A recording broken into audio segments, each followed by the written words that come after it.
to optimize your carrier acquisition process. In this video, I'll take you behind the scenes how we do our live coaching sessions with our students.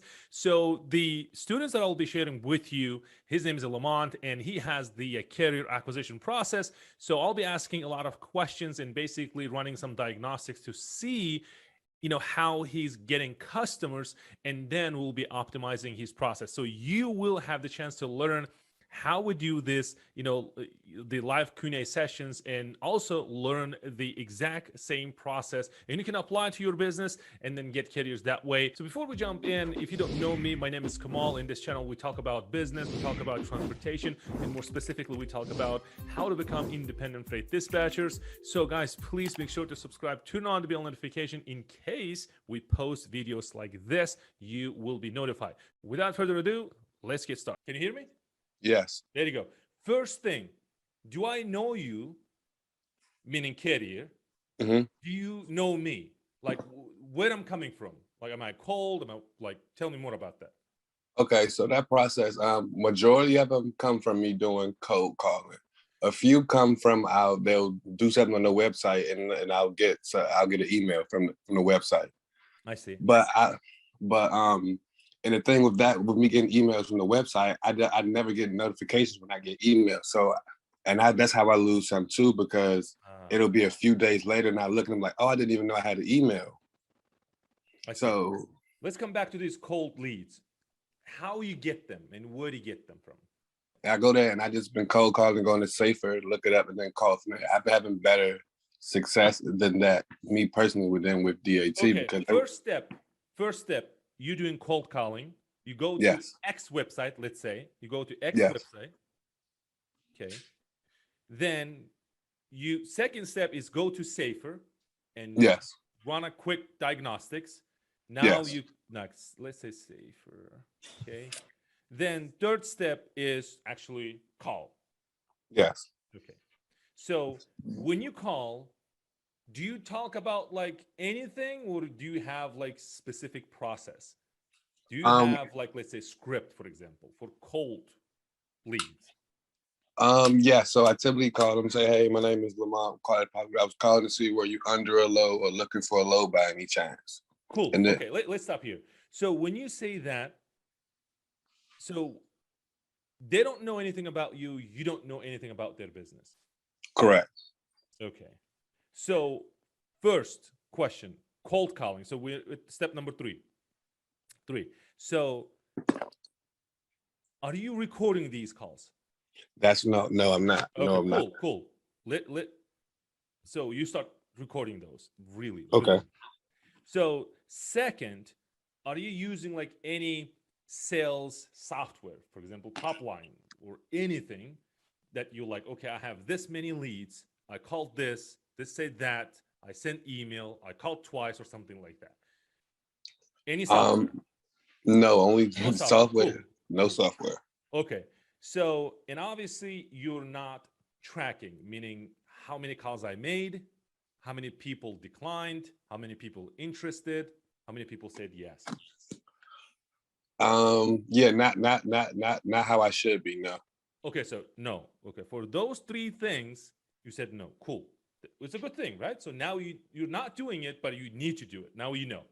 So when it comes to like calling and how many people I called, the number one KPI, key performance indicator, KPI is the closing rate.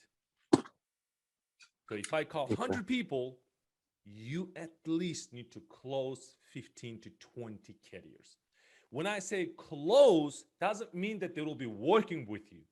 That means they said yes to you, right? So 20 people out of 100. Now, for those of you who are making like, I don't know, 5, 10 calls, not enough, right? So you need to like make at least 20, 30 calls per day to start just like to get these KPIs.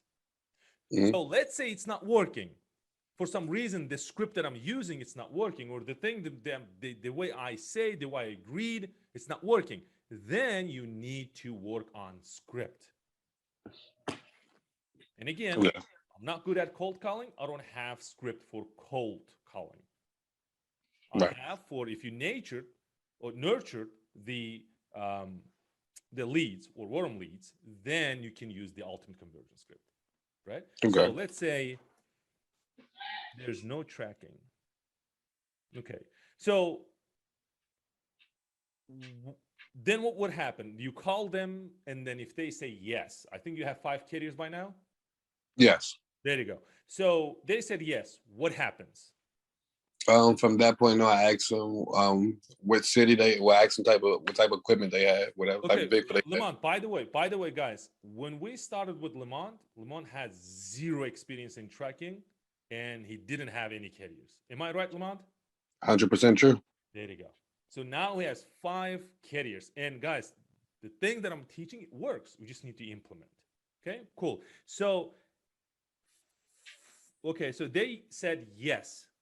What happens? I said yes to you. Let's say one of the carriers, like, think about Prime Express. I said yes. What happens next? Okay, I'll ask what type of equipment do you have, and then where you located, and where you looking to go to, where you looking to head towards. This happens during the call or when I said yes already? As soon as you say yes, that's my fault. That's my next thing to come out of my mouth is what type of equipment do you have, where you located, where you looking to go. Now you're kind of running the diagnostics after they said yes. Yes. I think you're doing a great job then. Okay, cool. Now they said yes. Now you're asking more questions about my business because you don't know anything about my business. Mm-hmm. Now I say I have 4 trucks. I'm in the flatbed market. I'm going from Atlanta to Houston. That's my lane. What happens? Okay. Next? From that point, then I asked them how much they need, how much do they need per mile. I asked them that, or what are they looking for per mile, or their monthly, I need something that nature. $3 per mile. What happens? Okay, from that point on, and I'll look and see what they're paying for that, and see if I can look. And I have a few brokers that I can reach out to, but then I started looking for loads from, and I started looking for loads on DAT while we were on the phone. I just put it on my phone and started looking for loads. Okay, so let's say we said, let's start next week on Monday, right? So this is what happens next, Monday, you start calling brokers. Right. What about the dispatcher carrier agreement? How you handle that? Okay, so that comes like during the phone call. So typically on those phone calls, I'll at least find something similar to what they're looking for, and I'll just send them a screenshot, like, is this something that you would like? They would say yeah or nay. When they would do that, I would say, well, for me to book this load with you, I would need your carrier packet. And then that's when they say you never get the information. And then that's when I would send them over the contract and everything of that nature. They'll sign it, send it back. They'll send me W-9 and everything from that point on. Okay.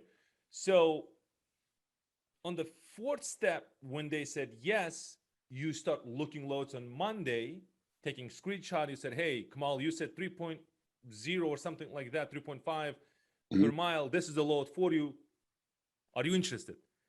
And I say yes. Then you say, hey, Kamal, I need the carrier packet from you. Send me over. And when I send to you, then you said, hey, before I book this load, you need to fill out this dispatcher carrier agreement. Yes. Then I do that and I send it back to you.